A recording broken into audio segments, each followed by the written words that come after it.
Chapter 2 हृदय में भगवान, इसका ऐसा टाइटल है। इंग्लिश में इसको ट्रांसलेट किया है the Lord in the heart, भगवान। तो इसके पहले जैसे हमने देखा था, चर्चा की थी,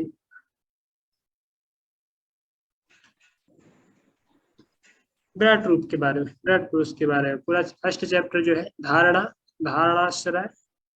धारणाश्रय क्या है? धारणा जिसपे हमें, हमारा ऑब्जेक्ट क्या है धारणा का। धारणा मतलब हम जो कोई वस्तु को लेकर के, धारणा मतलब जो अष्टांग योग में विशेष करके, अष्टांग योग का प्रोसेस है जहाँ पे धारणा इस वस्तु को लेकर के हमने उसको गोल फिक्स करके उसके लिए प्रयास करना। तो यम नियम आवाज नहीं आ रही है। बाकी लोगों को आ रही है? अभी आ रही है आवाज तो।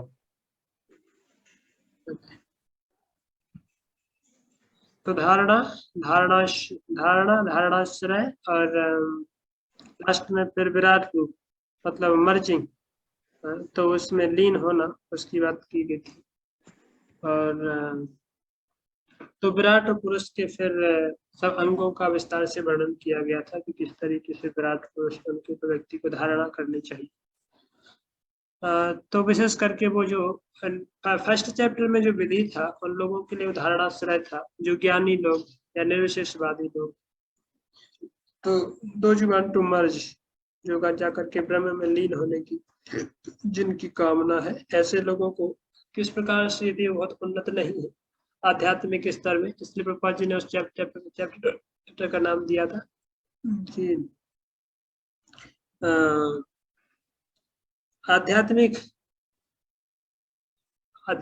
स्तर में पहला कदम, ऐसा दिया था ना चैप्टर का, आध्यात्मिक मार्ग में पहला कदम, ऐसा first step in self realization, आत्म साक्षात्कार में पहला कदम, ऐसा कुछ नाम चैप्टर का नाम दिया था।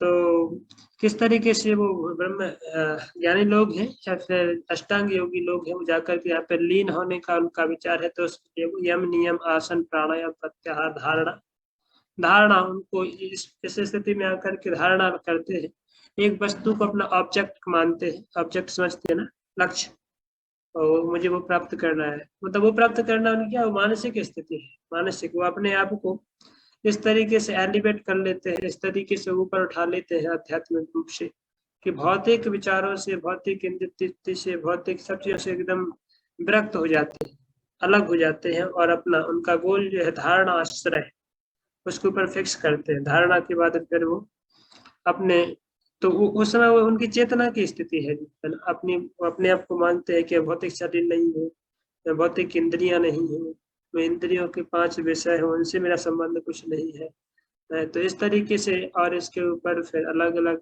मन बुद्धि अहंकार तक अपने आप को आकर के दूर कर लेते हैं सब चीजों से, मन बुद्धि तक। तो ये एक गहरा विषय है, गहरा कॉन्सेप्ट है, उसमें तो नहीं जाऊंगा मैं पूरे में। किस तरीके से सृष्टि का क्रिएशन होता है, यदि आपको याद, तुमने चर्चा की है कई बार की, सबसे पहले प्रधान से महत्तत्व, तो महत्तत्व से फिर ये अलग अलग 3 सतोगुण रजोगुण तमोगुण, प्रकृति के 3 गुण, और प्रकृति के ये 3 गुण से फिर वहां पे तन्मात्राएं, भौतिक इंद्रियां और इंद्रियों के देवता, ये सब प्रकट होते हैं, और उससे फिर अलग अलग देवताओं से पूरा सृष्टि होता है, तन्मात्राओं से फिर मन बुद्धि अहंकार, ये सब प्रकट होते हैं। तो किस तरीके से ये एक एलिवेशन बोल सकते हैं, एक्सप्लोरेशन बोल सकते हैं, कि किस तरीके से सबसे पहले सृष्टि के प्रारंभ से लेकर के, और फिर तन मात्राएं, फिर स्थूल इंद्रियां, सूक्ष्म इंद्रियां, स्थूल इंद्रियां, फिर सब ग्रॉस एलिमेंट, इस तरीके से सब धीरे धीरे सूक्ष्म से ग्रॉस की ओर, समझ में आ रहा है ना, सूक्ष्म से स्थूल की ओर कैसे प्रकृति का सृजन होता है। तो इसी को बोला गया है कि जब योगी लोग धारणा की स्थिति में आते हैं, तो स्थूल से सूक्ष्म की ओर धीरे धीरे उनका फोकस होने लगता है, स्थूल को त्यागते हैं और सूक्ष्म पर फोकस करते हैं।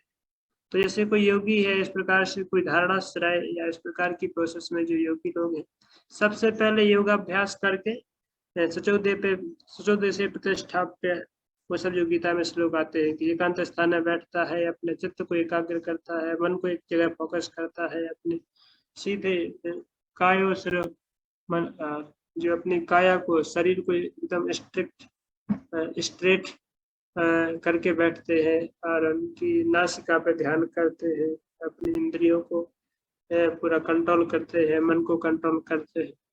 इस तरीके से जो योगी है धीरे धीरे जाके ध्यान में स्थित होते हैं। तो वही जो प्रोसेस है कि किस तरीके से भौतिक के जो स्थूल तत्व है उनसे धीरे धीरे मुक्त हो जाते हैं ऐसे योगी लोग और सूक्ष्म की ओर बढ़ने लगते हैं।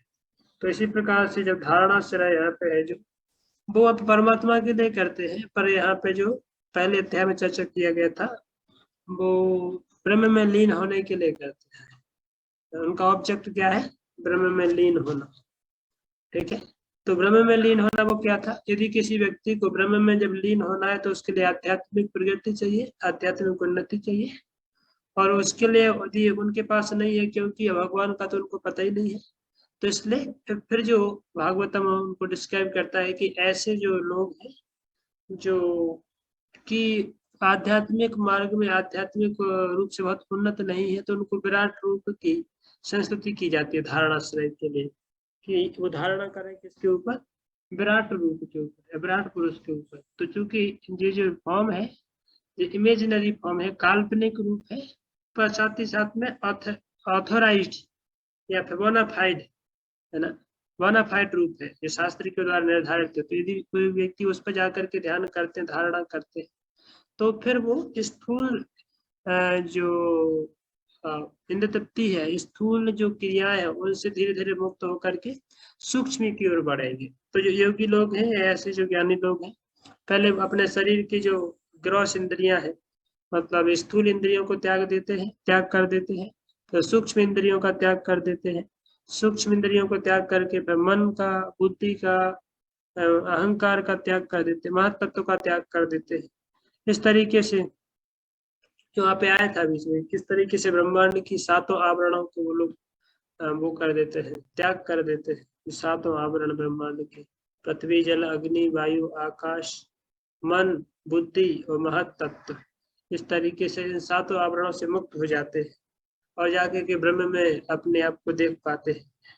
तो और विराट रूप के एक एक अंग के ऊपर फिर वो धारणा करते, उसी में अपने आप को लीन कर लेते हैं। तो कहने का मतलब ये जो स्थिति है ये सब मानसिक स्तर पे होता है ना, ऐसे नहीं कि यहाँ से उठ करके वहां जाते हैं, वो मानसिक स्तर पे ही सब अपने आप को ब्रह्म के रूप में रियलाइज कर लेते हैं और उन सब चीजों से मुक्त कर देते हैं। तो ये जो इसमें जो फर्स्ट चैप्टर था वो क्या था? जो ज्ञानी लोग या फिर जो निर्विशेषवादी लोग जो कि भगवान के रूप का उनको पता नहीं है, जानकारी नहीं है, तो इस प्रकार से विराट रूप के ऊपर ध्यान करके, विराट रूप के ऊपर धारणा श्रय करके और ब्रह्म विराट पुरुष के अंदर विराट रूप के ऊपर धारणा करके ब्रह्म में लीन होने की उनका विचार रहता है। ब्रह्म में लीन होना उनका धारणाश्रय है। क्लियर? और दूसरा जो चैप्टर है यहाँ पे थोड़ा अभी एलिवेशन है, क्योंकि जो सेकंड चैप्टर में सेकंड कैंटो में यहाँ पे सब चीजें होंगी जो बहुत ही एलेबरेटली और थोड़ा डेप्थ सब्जेक्ट मैटर है कि किस तरीके से अभी सेकंड चैप्टर में जो यहाँ पे फिर जो ब्रह्म के स्तर से कैसे व्यक्ति धीरे से एक स्तर ऊपर उठता है, जहाँ पे जो डेमीगॉड वर्शिप क्या है, डेमीगॉड वर्शिप क्या है, या फिर मेडिटेशन और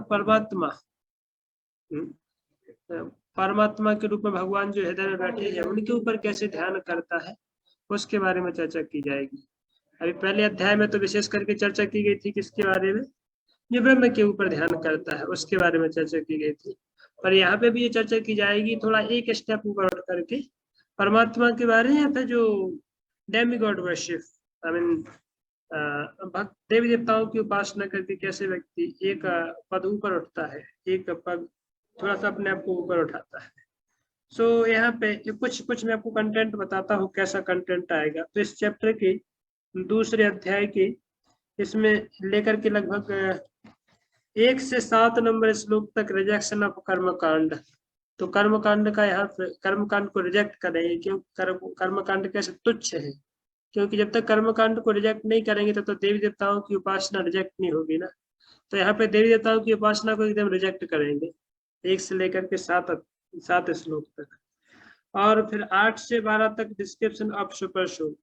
तो 8 से 12 फिर परमात्मा के बारे में चर्चा की जाएगी कि कैसे देवताओं की उपासना से परमात्मा की उपासना, भगवान विष्णु जो परमात्मा के रूप में हृदय में बैठे हैं, उनकी उपासना ज्यादा श्रेष्ठ है बजाय कि कोई देवी देवता की। समझ में आ रहा ना कैसे धीरे धीरे एलिवेशन हो रहा है। पहले ब्रह्म की उपासना थी, ब्रह्म के भी पहले विराट रूप की उपासना थी, जो भौतिक जगत के रूप में, जो भौतिक प्रकृति के रूप में विराट पुरुष है, उनकी उपासना।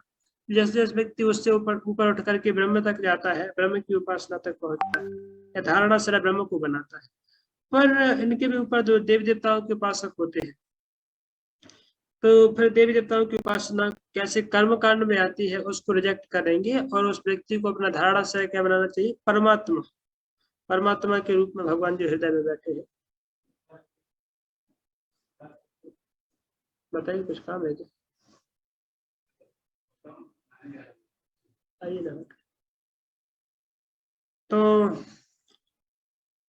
परमात्मा के ऊपर ध्यान करना और उसके बारे में चर्चा की जाएगी। और फिर 13 से लेकर 14 धारणाश्रय फॉर 2 काइंड ऑफ योगी। धारणाश्रय है वास्तव में 2 मार्गों में जाता है। धारणाश्रय समझ रहे ना, हमने जो आश्रय बनाना, ऑब्जेक्ट के ऊपर अपना लक्ष्य है ना, लक्ष्य केंद्रित करना, उसमें 2 प्रकार के लोगों, एक तो योगियों का धारणाश्रय होगा, एक ज्ञानियों के लिए धारणाश्रय होगा। तो जो योगियों के लिए धारणाश्रय है वो परमात्मा की प्राप्ति, परमात्मा को रियलाइज करना हृदय में, और ज्ञानियों के लिए ब्रह्म में लीन होना, जो उनका धारणाश्रय है। ठीक है। और 15 से लेकर के 32 तक practice and process of learning, so living for an advanced yogi in क्रम मुक्ति और ग्रेजुअल लिबरेशन।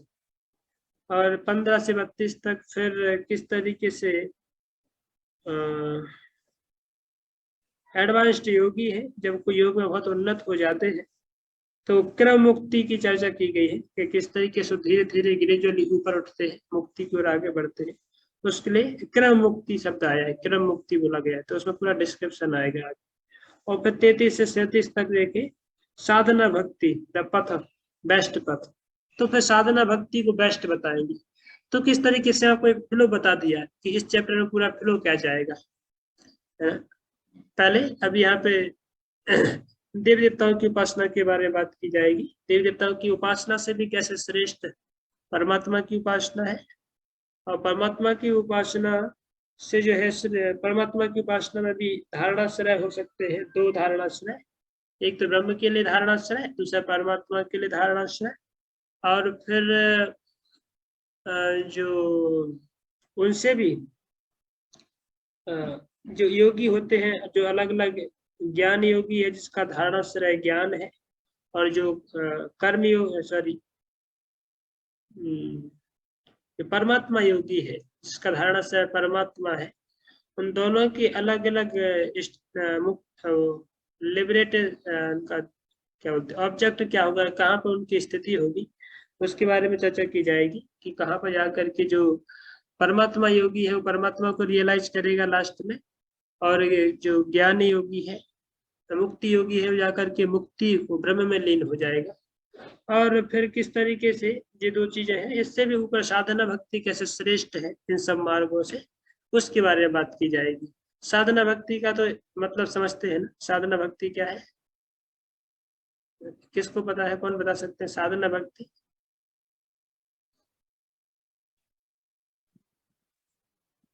हरे कृष्ण प्रभु जी, मैं बोलूं? बोलिए। साधना भक्ति अपने श्रवण करते, कीर्तन करते, वंदनम। हाँ, तो ठीक है, ये भक्ति मतलब अभी डायरेक्ट भगवान विष्णु के बारे में जो भक्ति साधन के माध्यम से जो भी हम कर रहे हैं, ये सब साधना भक्ति कैसे सब इन सब अंगों से श्रेष्ठ है, उनकी श्रेष्ठता दर्शाएगा। तो ये पूरा चैप्टर का फ्लो इस तरीके से चलेगा। ठीक है। और चैप्टर थोड़ा सा डेप्थ है, मैं यदि उसमें अंदर जाऊंगा तो फिर सब चीजें बताऊंगा, और कैसे इसके अलग अलग आएंगे तो मैं फिर उसमें सब चीजों को समझाऊंगा। बड़ी गहराई का चैप्टर है पूरा समझने के लिए। क्रम मुक्ति वगैरह एक वो लंबा डिस्कशन है। ठीक है, तो इसको हम चालू करते हैं। श्री शुक उवाच एवं पुरा धारणयात्मयोनि योनि नष्टा स्मृतिं प्रत्यवरुद्ध तुष्टा तथा तथा ससर्जेतमोघदृष्टि यथापि आयात प्राग व्यवसाय बुद्धि। तो यहाँ पे जो चर्चा की जा रही है कि किस तरीके से धारणा धारणा या उदाहरण दिया गया है किसका, ये आत्मयोनि मतलब ब्रह्मा जी को कहा जाता है, जो स्वयं से ही आत्मयोनि है, स्वयं से जन्म लिए, उनके कोई माता नहीं है, कोई किसी योनि से जन्म नहीं लिए, वो समझ रहे हैं ना। कोई बच्चा होता है माता की योनि से जन्म लेता है, माता के गर्भ से जन्म लेता है, पर ब्रह्मा जी का जन्म ऐसे नहीं हुआ। ब्रह्मा जी का जन्म कैसे हुआ? कमल नाल से, कमल के पुष्प में से ब्रह्मा जी निकले, है ना। तो ये आत्म योनि जो कि ये आत्म योनि है, आत्म योनि स्वयं से ही बिना किसी माँ के गर्भ से जन्म लेते हैं, बिना किसी माता पिता के उससे जन्म लेते हैं। ऐसे ब्रह्मा जी एवं पुरा जो कि पुरातन है, सबसे प्राचीन है, विश्व के प्राकट्य के पूर्व भी थे, जब ये विश्व नहीं था, जगत नहीं था, उसके पहले भी थे वो ब्रह्मा जी। उन्होंने क्या किया? नष्टा स्मृति प्रत्यवरुद्ध तुष्टा। उन्होंने जो उनकी नष्ट स्मृति, जो उनकी स्मृति नष्ट हो गई थी, जो उनकी जो चेतना नष्ट हो गई थी, उस चेतना को प्राप्त करने के लिए प्रत्यवरुद्ध तुष्टात, तुष्टात मतलब यहाँ पे प्रभुपाद जी एग्जैक्टली शब्द का मीनिंग दे रहे हैं, भगवान को प्रसन्न करने के कारण। तो जब उन्होंने भगवान को प्रसन्न कर लिया, प्रत्यवरुद्धात तुष्टात, तो नष्ट स्मृति, जो उनकी स्मृति उनको पहले नष्ट हो चुकी थी, भूल चुके थे, उस स्मृति को वापस याद कर पाते हैं। तथा ससर्जित अमोघ दृष्टि, तब वो जाकर के सृष्टि का सृजन करते हैं। ससर्जी मतलब सृष्टि का सृजन करते हैं, क्रिएशन करते हैं। वो की अमोघ दृष्टि है, जो कि स्पष्ट रूप से देख पाते हैं। यथाप्यायागात प्राग व्यवसाय बुद्धि, जो कि पूर्ण रूप से व्यवसाय बुद्धि है। व्यवसाय बुद्धि मतलब देखा था ना, व्यवसायत्मका बुद्धि एक ही है पूर्व नंदना, व्यवसाखा ही अनंतश्च बुद्धि व्यवसायी ना। व्यवसायत्मका बुद्धि मतलब completely focused on one point, one single attention.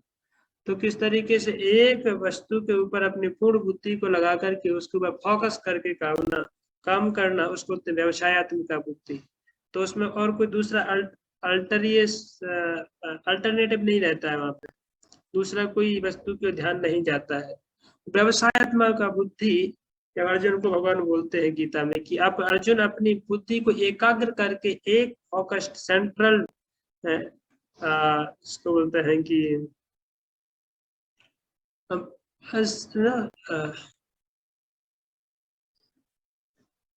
Conservation of whole energy on the single focal point. इस तरीके से बोल सकते हैं कि सारे जो है दृष्टि को एक जगह पे केंद्रित करके उस वस्तु पर डालना। जैसे आपने देखा ना कभी वो लेंस देखा आपने, क्या बोलते हैं? उत्तल लेंस हिंदी में बोलते हैं उसको, इंग्लिश में क्या बोलते हैं? कौन सा lens? What is the lens? Then the whole light comes on the single focal point.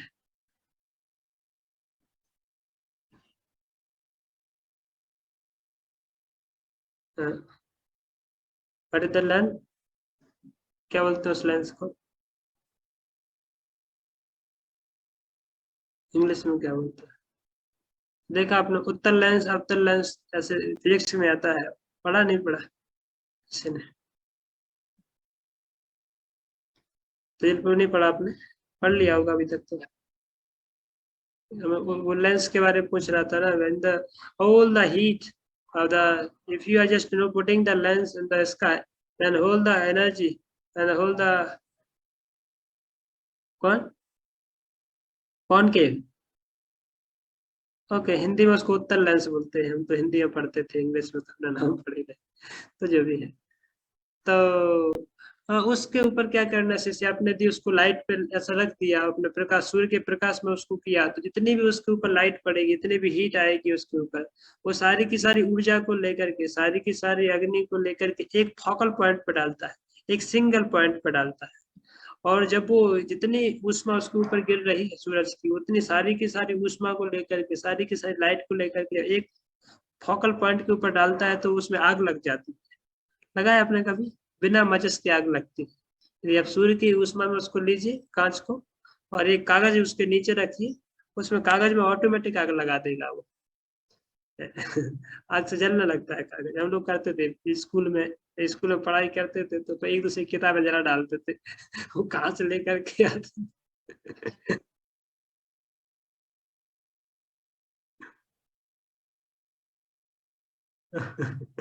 तो फिर हम लोग बहुत मजा करते थे, एक दूसरे के पाँव पे लगा देते, तो जब उसके ऊपर भयंकर हीट पड़ती तो वो जल जाता था, क्या हो गया। तो वो क्या है, concentrating the whole attention on a focal point, a single focal point, समझ पा रहे हैं ना? तो जिस प्रकार से सारी की सारी एनर्जी को कंसंट्रेट करके एक फिक्स पॉइंट के ऊपर डालना, और इंटेंसिटी उसकी कई गुना इंटेंसिटी बढ़ जाती है ना? तो उस वो एक, जैसे आप डायमंड देखना, डायमंड कैसे होता है, डायमंड कैसे बनता है, सल्फर को कटिंग करके, सल्फर है सामान जो सामान एकदम वो होता है, मुलायम होता है, सामान्यतः एक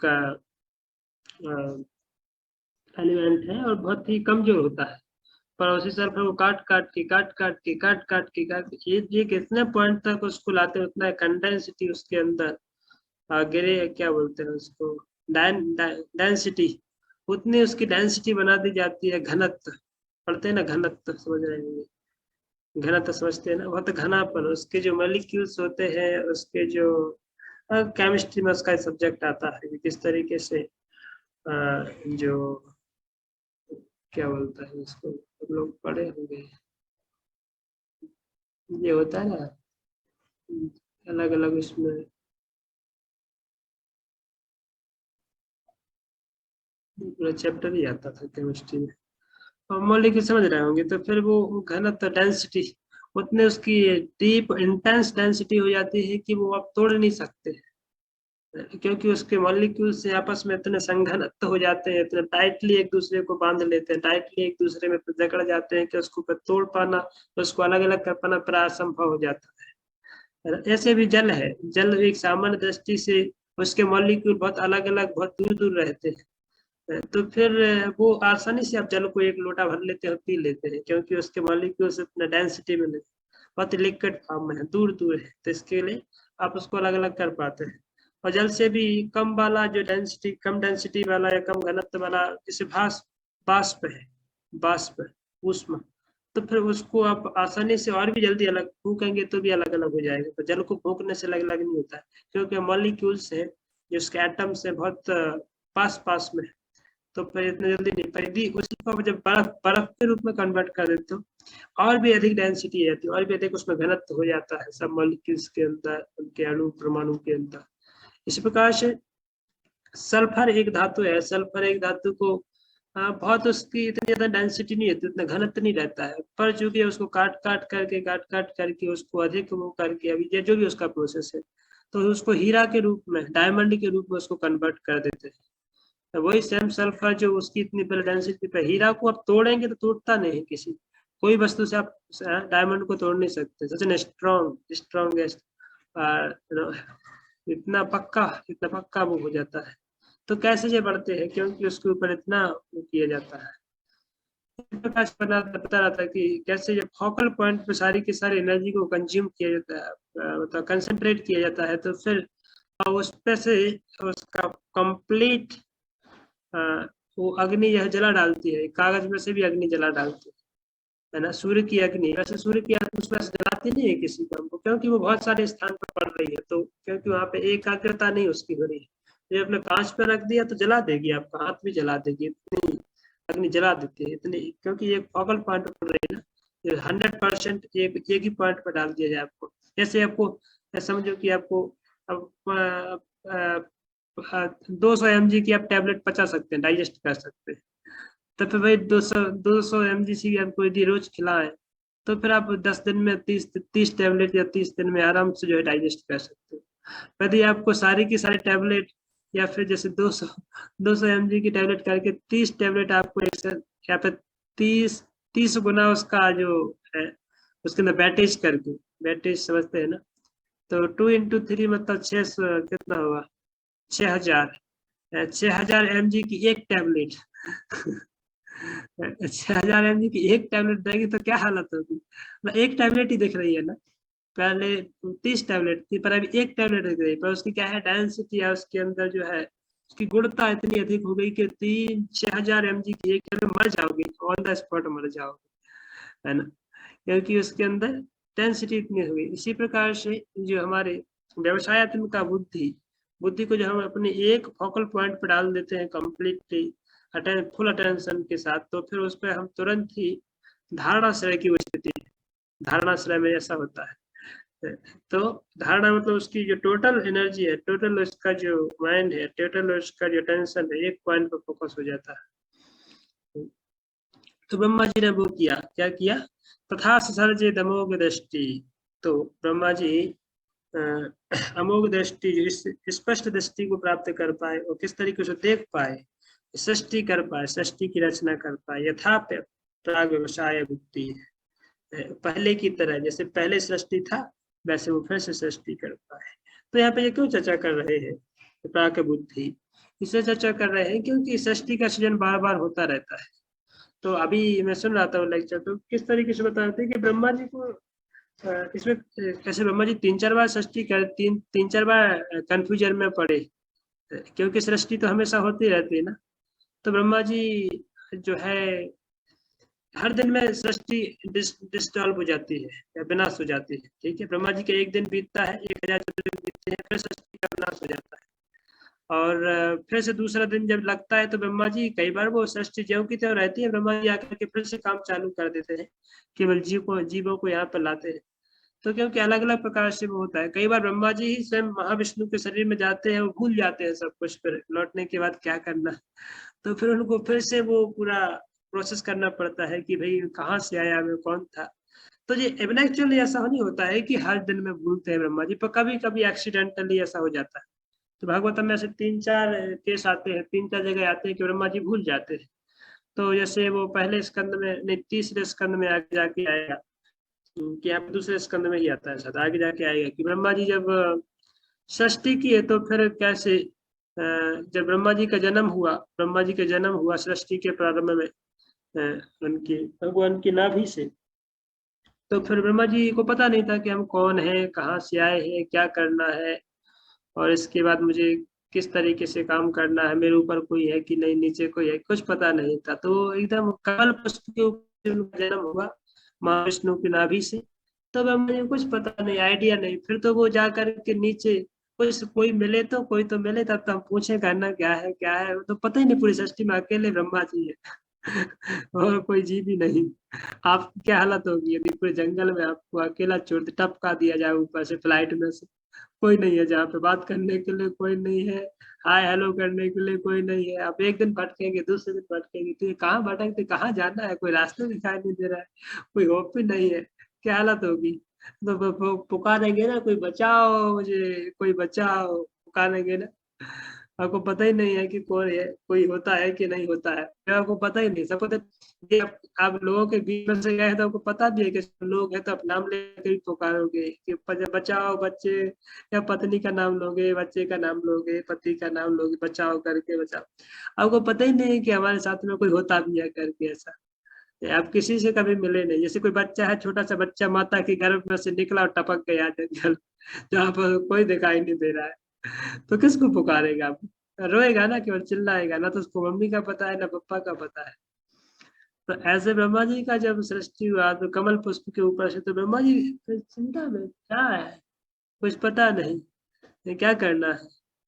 तो फिर ब्रह्मा जी कमल पुष्प से नीचे उतर करके धीरे धीरे नाल पकड़ करके, जो नाल होती है ना, कमल पुष्प की, उसमें से उसको पकड़ के पकड़ते पकड़ते नीचे गए, कहाँ तक जाए, वो तो गर्भोदक सागर है, वहां तो यहाँ था थोड़ी है कि कहाँ तक जाओगे, अब तो बहुत अंदर है, कहाँ तक गया है जी कमल का नल पता नहीं। तो बहुत बात अंदर जाते जाते परेशान हो गए, तो फिर वापस ऊपर आ गए, जब नीचे तक नहीं जा पाए तो फिर जाकर के परेशान हताश अवस्था में बैठे थे कमल पुष्प के ऊपर। तो फिर आवाज आती है, उनको ध्वनि आती है कि तपा तपा करके ध्वनि आती है। तो ब्रह्मा जी समझ जाते कुछ तो विशेष शक्ति है, कुछ कोई विशेष ऑर्डर है।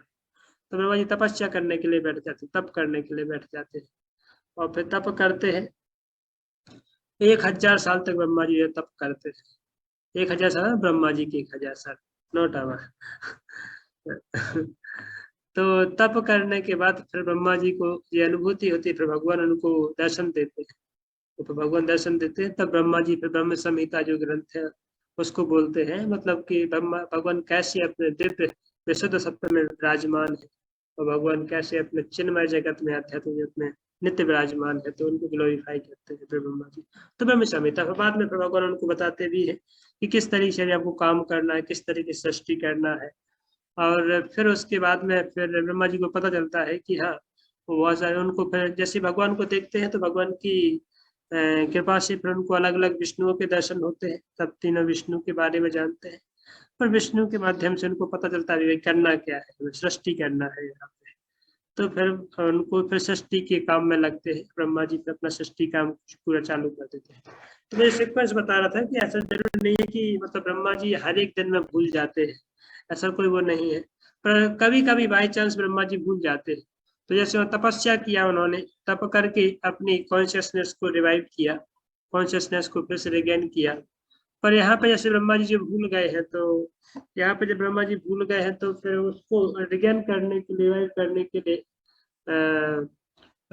जो हमने चर्चा कर रहे हैं कि विराट रूप के ऊपर है ना, विराट रूप के ऊपर वो जो धारणा कर रहे हैं ब्रह्मा जी, विराट रूप के ऊपर अपने वो धारणाश्रय करके धारणा को लगा रहे हैं, इस तरीके से वो चेतना प्राप्त कर रहे हैं। तो अलग अलग 3-4 जगह जो इंसिडेंट आते हैं, तो आगे जाके और भी सुखदेव गोस्वामी भगवान को प्रार्थना करते हैं कि भगवान मैं भागवतम बोलने जा रहा हूँ, तो भागवतम को बोलते समय मेरी दृष्टि उस प्रकार से आपके चरण कमलों में लग जाए, तब मैं जाकर के सृष्टि का सृजन कर पाऊंगा।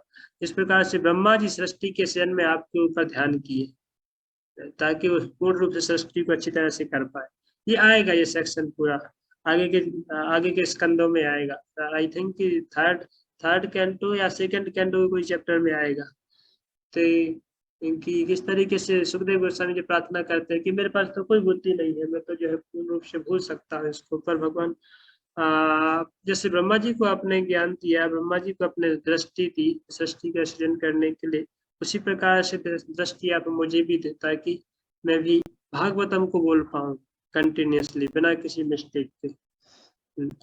तो इस तरीके से ब्रह्मा जी ने यहाँ पे विराट रूप के ऊपर ब्रह्मा जी धारणाश्रय कर रहे हैं, उसके ऊपर धारणा लगा रहे हैं, ताकि उनको फिर से अपनी जो चेतना थी, विलुप्त चेतना उनको प्राप्त हो सके या हुई। उसके बाद में फिर ब्रह्मा जी ने, क्योंकि व्यवसायत्मिका बुद्धि से उन्होंने इस तरीके से अपनी धारणा को लगाया, चेतना को लगाया, तो उनको फिर से उनका जो बुद्धि था प्राप्त हो गया, या फिर उनका जो चेतना था वो प्राप्त हो गया। ठीक है, इसका थोड़ा सा हम पढ़ लेते हैं अभी अनुवाद। ब्रह्मा जी ने विराट रूप के ध्यान द्वारा भगवान को प्रसन्न करके विलुप्त हो चुकी अपनी चेतना प्राप्त की, इस तरह वे सृष्टि का पूर्ववत निर्माण कर सके। तो ठीक है, तो ब्रह्मा जी ने फिर से सृष्टि का निर्माण किया, क्योंकि वो भगवान के ऊपर, मतलब भगवान के ऊपर नहीं रह रहे थे, विराट पुरुष के ऊपर यह ध्यान करके। यहाँ पर ब्रह्मा जी की विस्मृति का उदाहरण दिया गया है। विस्मृति समझ रहे हैं ना, भूल जाना। ब्रह्मा जी भगवान के भौतिक गुणों में से एक गुण के अवतार है। कौन से गुण के अवतार है ब्रह्मा जी? 3 गुणों में से रजोगुण के। ठीक है, तो अलग अलग जो ब्रह्मा विष्णु महेश है, इसलिए वो भगवान की उस कैटेगरी में नहीं आते जो भगवान पूर्ण पुरुषोत्तम विशुद्ध सत्य में जो भगवान है। तो इसलिए ब्रह्मा जी है रजोगुण के अवतार है, शिव जी है तमोगुण के अवतार है, और विष्णु है शुद्ध अक्षय विष्णु सतोगुण के अवतार। पर विष्णु चूंकि कृष्ण और विष्णु तत्व से अभिन्न है, इसलिए वो सतोगुण में होते हुए विशुद्ध सत्य की तरह ही रहते हैं। ऐसा नहीं कि गुणों से प्रभावित होते हैं विष्णु। और चूंकि ब्रह्मा और शिव जी के अधिपति, ब्रह्मा और शिव जी के स्वामी के रूप में भगवान स्वयं विराजमान है। ठीक है, तो ब्रह्मा जी भगवान के भौतिक गुणों में से गुण के अवतार है। वे प्रकृति के रजोगुण के अवतार होने के कारण भगवान द्वारा सुंदर भौतिक सृष्टि की रचना करने के लिए शक्ति प्रदत्त है। तो ब्रह्मा जी भी कौन है? ब्रह्मा जी भी एक जीव है, ब्रह्मा जी भगवान नहीं है ना। ब्रह्मा जी एक जीव है, पर कैसे? शक्ति प्रदत्त जीव। शक्ति प्रदत्त समझते हैं ना, शक्त्यावेश अवतार बोला था ना हमने, तो शक्त्यावेश अवतार तो शक्ति प्रदत्त जीव है ना। वही अवतार, कोई ना कोई जीव को भगवान अपनी विशेष शक्ति देते हैं, इसको शक्त्यावेश अवतार भी बोलते हैं। इसी प्रकार से ब्रह्मा जी भगवान की एक अवतार है, रजोगुण या जो शक्ति है उसके अवतार के रूप में माने जाते हैं। तो भी असंख्य जीवों में से एक होने के नाते वे अपनी सृजनात्मक शक्ति की कला को भूल जाते हैं। रूपा जी बहुत सुंदर पॉइंट लिख रहे हैं कि ऐसे ब्रह्मा जी जो कि भगवान के ही एक अवतार है रजोगुण की सृष्टि के, पर वो ही भूल जाते हैं कभी कभी।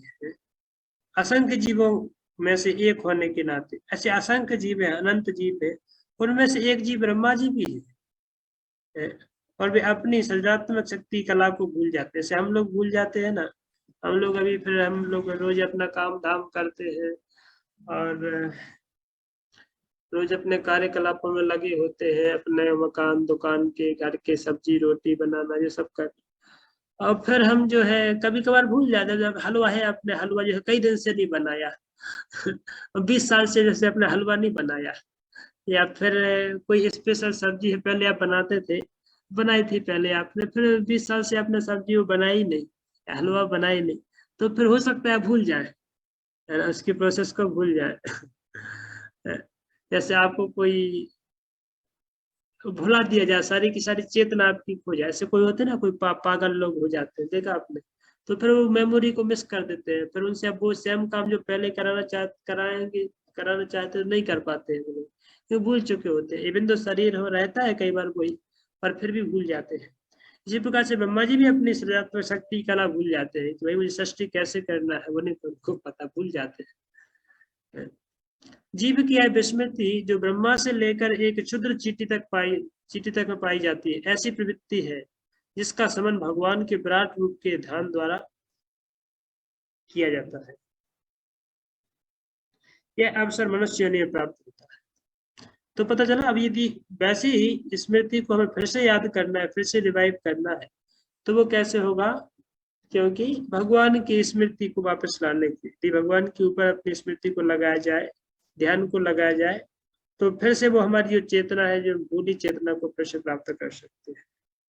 और यदि मनुष्य श्रीमद् भागवत के आदेश का पालन करके विराट रूप का ध्यान करना प्रारंभ कर देता है, तो उसकी शुद्ध चेतना का पुनः उदय हो सकता है। तो रूपा जी एकदम सिंपल लिख रहे हैं कि यदि कोई व्यक्ति किस तरीके से भागवत का स्मरण चालू कर देता है, तो उसकी खोई हुई पिछले जन्म की चेतना उसको तुरंत पता चल जाएगी कि भाई क्या था। और तथा साथ ही साथ भगवान के साथ अपने नित्य संबंध की विस्मृति का निराकरण हो जाता है। तो अपनी भगवान के साथ हमारा क्या संबंध है? दास के रूप में, वो भी उसको याद हो जाएगा कि नहीं भगवान के दास है। ज्यों ही यह विस्मृति दूर हो जाती है, त्यों ही व्यवसाय बुद्धि आ जाती है।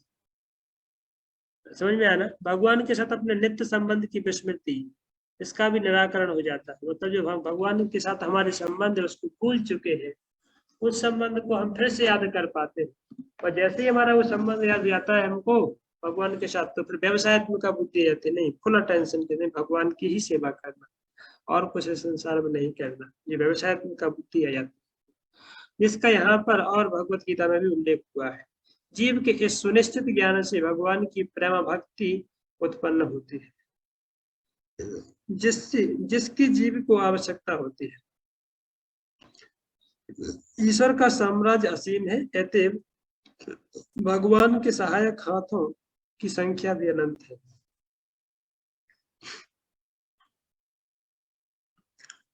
और फिर प्रभा जी यहाँ पे भगवत गीता का 13वें अध्याय से वही बल दे रहे हैं। बल देकर कहती है भगवत गीता कि भगवान की सृष्टि कोने कोने में उनके हाथ, मुख और आंखें हैं। इसका अर्थ यह हुआ कि जीव कहलाने वाले भगवान के अंश ही उनके सहायक हाथ है।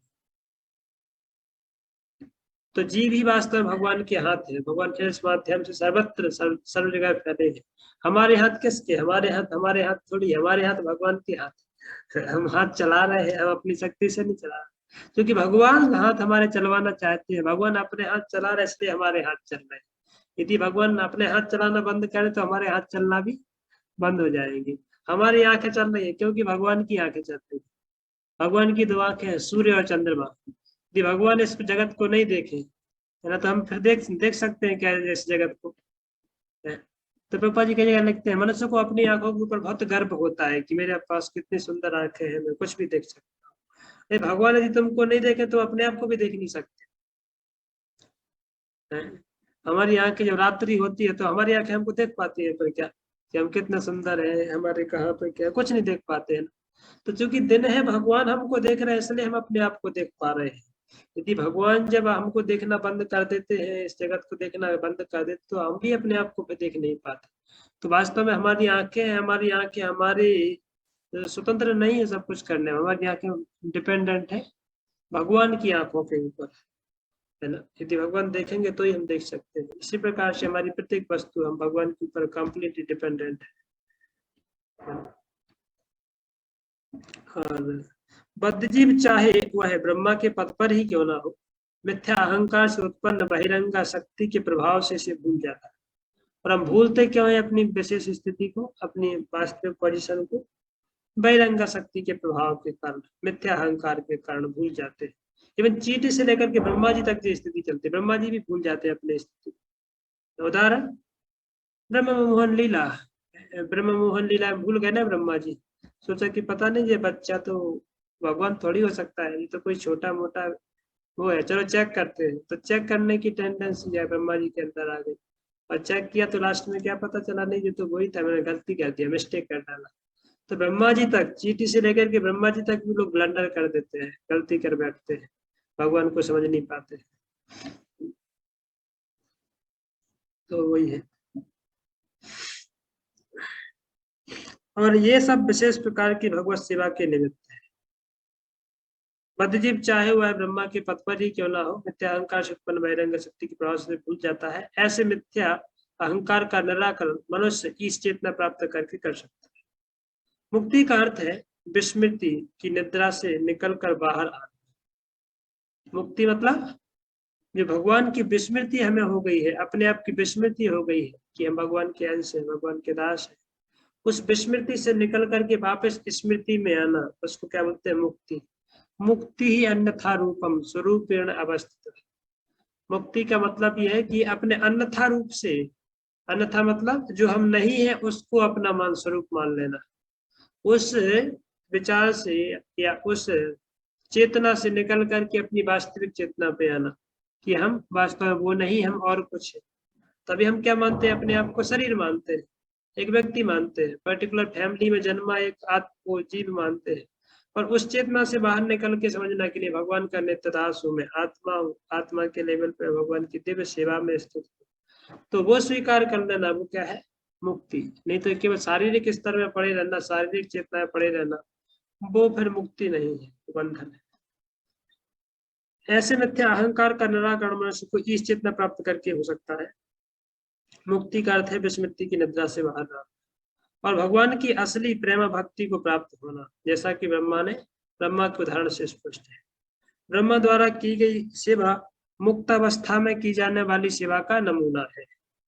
तो ब्रह्मा ने सेवा की भगवान की, मुक्त अवस्था में एक नमूना, हमको एक सैंपल दिया, सैंपल कि भाई यदि कोई व्यक्ति ब्रह्मा जी के जैसी भगवान की सेवा करे तो फिर से मुक्त जीव बन सकता है, नहीं तो वो भूला रह सकता है। और तथाकथित परोपकार से भिन्न है, जो त्रुटियों तथा विस्मृतियों से पूर्ण होता है। अब प्रभुपाद जी अच्छे एक पॉइंट लिख रहे हैं, मुक्ति कभी भी निष्क्रियता नहीं है, अपितु यह मानवीय त्रुटियों से विहीन सेवा है। कितना मुख्य अच्छा पॉइंट है कि मुक्ति का अर्थ ये नहीं है कि हमें जाकर के लीन हो जाना है, कुछ काम धाम करना नहीं पड़ेगा, और अभी कुछ कमाना नहीं पड़ेगा, घर वालों को पालन करना नहीं पड़ेगा, इसकी गाली नहीं खानी पड़ेगी, उससे टेंशन नहीं रहेगी। बोले निष्क्रियता नहीं है, ऐसा नहीं कुछ काम करना बंद हो जाएगा, बल्कि क्या है मुक्ति का अर्थ? त्रुटियां नहीं होंगी, है ना। अभी जो गलतियां हो रही है हमसे, कम मिस्टेक्स हो रही है ना, इंद्रियों के अंदर 4 दोष है हमारे अंदर, 4 दोष होने के कारण हमसे भ्रमित होते रहते हैं, गलती होती है। मुक्ति की अवस्था में हमसे फिर गलतियां नहीं होंगी। अभी हम जो गलतियां करते हैं, भ्रम में पड़ जाते हैं, फिर दूसरों को चीट करते हैं, और फिर ये सब जो भ्रम है, हमारे जो सब दुर्गुण है, उसे हम उससे ऊपर उठ जाएंगे, वो वास्तव में मुक्ति का अर्थ है, और भगवान की सेवा में लग जाएंगे। ठीक है, इस तरीके से ब्रह्मा जी को प्राप्त हुआ। ब्रह्मा जी ने भगवान की सेवा की, ब्रह्मा जी ने भगवान के ऊपर ध्यान किया था, और यहाँ पर रूप के ऊपर ध्यान किया था। ठीक है, अब सो लीजिए आप लोग, आपको नींद आ रही है तो कोई बात नहीं, हरे कृष्ण। ठीक है, किसी का कोई प्रश्न तो होगा ही नहीं, सो रहे हैं तो प्रश्न का तो प्रश्न ही नहीं उठता, प्रश्न का तो प्रश्न ही नहीं उठता यदि सो रहे हैं तो। कल मिलेंगे, तो लेट हो गया, कल मिलना है क्या? तो बात